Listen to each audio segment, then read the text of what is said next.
मुश्किलें डरपोक होती है, अकेले कभी नहीं आती है।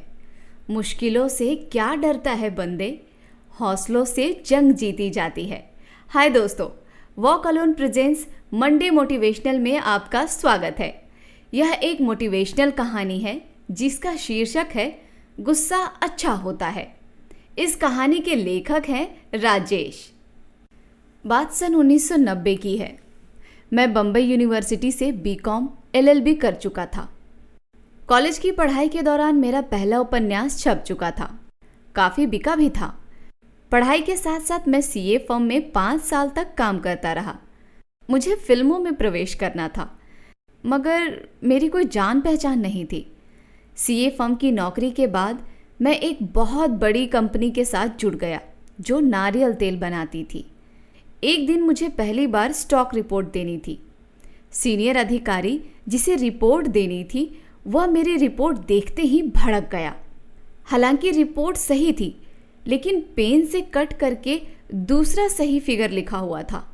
सीनियर अधिकारी ने रिपोर्ट देखते ही सबके सामने मेरी रिपोर्ट फेंक दी और उसने मुझे गुस्से से डांटते हुए कहा कि वाइट इंक नहीं लगा सकते थे, उससे साफ दिखाई देता।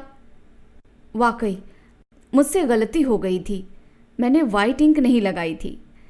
लेकिन उस वक्त मुझे बहुत गुस्सा आया कि मेरी रिपोर्ट तो सही थी, सिर्फ वाइट इंक नहीं लगाया तो उसने मुझे सबके सामने डांट लगा दी। सबके सामने मेरी बेइज्जती हुई। यह इतनी बड़ी गलती भी नहीं थी, लेकिन फिर मैंने गुस्से को पी लिया। मैंने मन ही मन ठान लिया था कि अब बेइज्जती का जवाब मैं दूंगा। मेरे गुस्से का जवाब सीनियर अधिकारी को ज़रूर दूंगा। मैं पूरी ईमानदारी के साथ अपना काम करता रहा। मुश्किल से 3 महीने भी नहीं बीते थे कि सीनियर अधिकारी ने मुझे सबके सामने फिर पेश किया। लेकिन इस बार उसने मेरी बेइज्जती नहीं की। उसने मेरी तारीफ करते हुए कहा कि सीखो इनसे, काम कैसे समय पर किया जाता है, कितनी सफाई से किया जाता है, कितने डिटेल से किया जाता है। अपनी प्रशंसा सुनकर किसे अच्छा नहीं लगता। मुझे भी अच्छा लगा, लेकिन मैं सीनियर अधिकारी से कुछ कहना चाहता था। सबके सामने नहीं, बल्कि अकेले में, उसकी कैबिन में। मैंने उसे कैबिन में कहा, सर, आपने 3 महीने पहले सबके सामने मेरी बेइज्जती की थी। मुझे बहुत बुरा लगा था, लेकिन मैं गुस्से को उस वक्त पी गया। मैंने इस बात का बदला लेना चाहा। मैंने मन ही मन ठान लिया था कि बेइज्जती का जवाब दूंगा, ज़रूर दूंगा। लेकिन आपको बुरा भला कहकर नहीं, बल्कि अपने काम से। मैंने और कड़ी मेहनत की। मेरी कड़ी मेहनत का ही नतीजा है कि जिसने सबके सामने मेरी बेइज्जती की, उसी ने फिर सबके सामने मेरे काम की तारीफ की। मेरा बदला पूरा हुआ सर। मैंने बदला लिया, लेकिन आपको बुरा भला बोलकर नहीं, आपके ऊपर शिकायत करके नहीं, बल्कि अपने आप को और भी मजबूत करके और काबिल बनाकर। सीनियर अधिकारी मेरे कंधे पर हाथ रखा और वह मुस्कुराया। मुझे अफसोस है कि मैंने तुम्हारे साथ बुरा व्यवहार किया। तुम्हारी छोटी सी गलती के लिए मुझे सबके सामने रिपोर्ट नहीं फेंकनी चाहिए थी। उसे अपनी गलती का एहसास हो चुका था।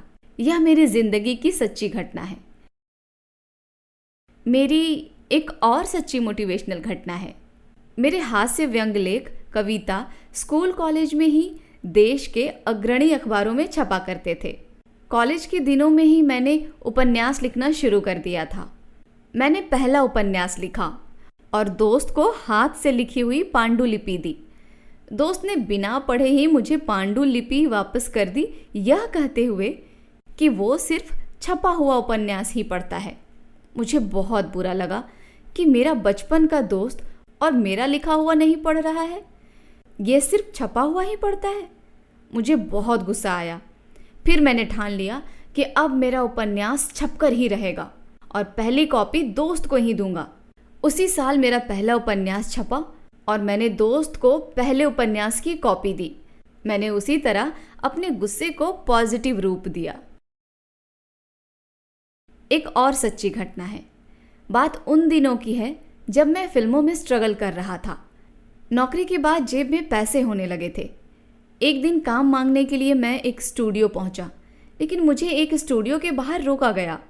मैंने दरबान से रिक्वेस्ट की कि अंदर जाने दें, लेकिन उसने मेरे साथ बदतमीज़ी की। यहाँ तक कि मुझे लगभग धक्के देकर बाहर का रास्ता दिखा दिया। मेरा अपमान हुआ, मुझे बहुत गुस्सा आया। फिर मैंने सोचा इसमें दरबान की कोई गलती नहीं थी, उसने अपना काम किया। वह हर किसी को स्टूडियो के अंदर जाने नहीं दे सकता। लेकिन मैंने उसी दिन ठान लिया था कि एक दिन मैं ऐसा आऊँगा कि इस स्टूडियो के अंदर मुझे इज्जत से बुलाया जाएगा। और हुआ भी ठीक ऐसा। मैंने 3 फिल्म बनाने की योजना बनाई। ये तीनों फिल्में उसी स्टूडियो के मालिक के साथ थी जिसके स्टूडियो से मुझे निकाला गया था। यह अलग बात थी कि वो तीनों फिल्में नहीं बन पाई। एक और सच्ची घटना है। बीकॉम का लास्ट ईयर था।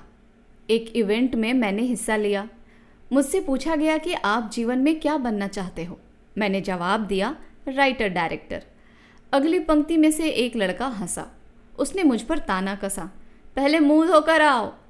सबके सामने मेरी बेइज्जती हुई थी। मुझे बहुत गुस्सा आया। मैं उसे जवाब दे सकता था मगर नहीं दिया।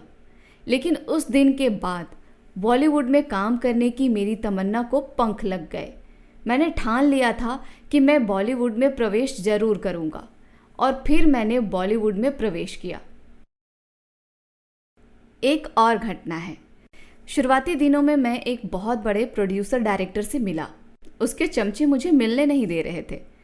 कहने लगे उनसे नहीं मिल सकते हो, सर बिजी हैं। मैंने जवाब दिया, मैं इंतज़ार कर लूँगा। लेकिन वो नहीं माने, मुझे भगाने लगे। मैंने भी जवाब दिया, क्यों नहीं मिल सकते? वो कोई भगवान है क्या? तभी सर आवाज़ सुनकर बाहर आए, मुझसे मिले। मैंने अपना परिचय अंग्रेज़ी में दिया। फिर उन्होंने अपनी फिल्म का एक सीन दिया। वो फिल्म बनी लेकिन ज़्यादा चली नहीं। मुझे खुशी थी कि मैं इतने बड़े प्रोड्यूसर डायरेक्टर के साथ बैठा था। दोस्तों, मेरे जीवन में ऐसी कई घटनाएं हैं जहां मुझे रिजेक्शन मिले, अपमान का घूंट पीना पड़ा, लेकिन मैंने कभी हार नहीं मानी। लोगों के तानों का अपने तरीके से जवाब दिया। दशरथ मांझी की कहानी हम सभी ने पढ़ी और फिल्म में देखी। उनकी पत्नी प्रसव पीड़ा से गुजर रही थी। अस्पताल जाने के लिए पहाड़ से गुजरना होता था। बीच रास्ते में ही उनकी पत्नी की मौत हो गई। अगर पहाड़ बीच में नहीं होता तो उनकी पत्नी बच जाती। दशरथ मांझी को बहुत गुस्सा आया। फिर उसने ठान लिया था कि पहाड़ों के बीच रास्ता बनाएगा ताकि किसी और की जान ना जाए। उसने यहाँ वहाँ मदद की गुहार लगाई, लेकिन बात नहीं बनी। मजबूर होकर उसने खुद ही पहाड़ को तोड़कर रास्ता बनाया। यह कहानी हमें बहुत कुछ सिखाती है। ऐसी और भी ना जाने कितनी अनगिनत कहानियां हैं। दोस्तों, गुस्सा करना अच्छा है, बशर्ते वो पॉजिटिव सोच के लिए हो, ना कि नेगेटिव सोच के लिए। किसी को नीचा दिखाने के लिए ना हो, किसी से बदला लेने के लिए ना हो, लेकिन अपने आप को मजबूत करने के लिए हो। दोस्तों, अगर इंसान चाहे तो बहुत कुछ कर सकता है। ज़रूरत है तो एक ईमानदार कोशिश की, सच्ची लगन की। अक्सर हमें नेगेटिव लोग मिलते हैं जो खुद को छोड़कर हालात को, समाज को, परिवार को दोष देते हैं। दोस्तों, एक गरीब पिता का बेटा अपनी मेहनत और लगन से बड़ा इंसान बन सकता है और एक अमीर पिता का बेटा अकूत धन होने के बावजूद अपने पिता की दौलत और पिता का नाम डुबो सकता है।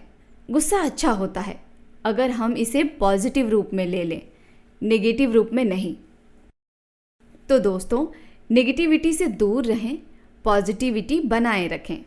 आपको यह कहानी कैसी लगी कमेंट करके ज़रूर बताएं और हाँ, सब्सक्राइब और शेयर करना बिल्कुल ना भूलें।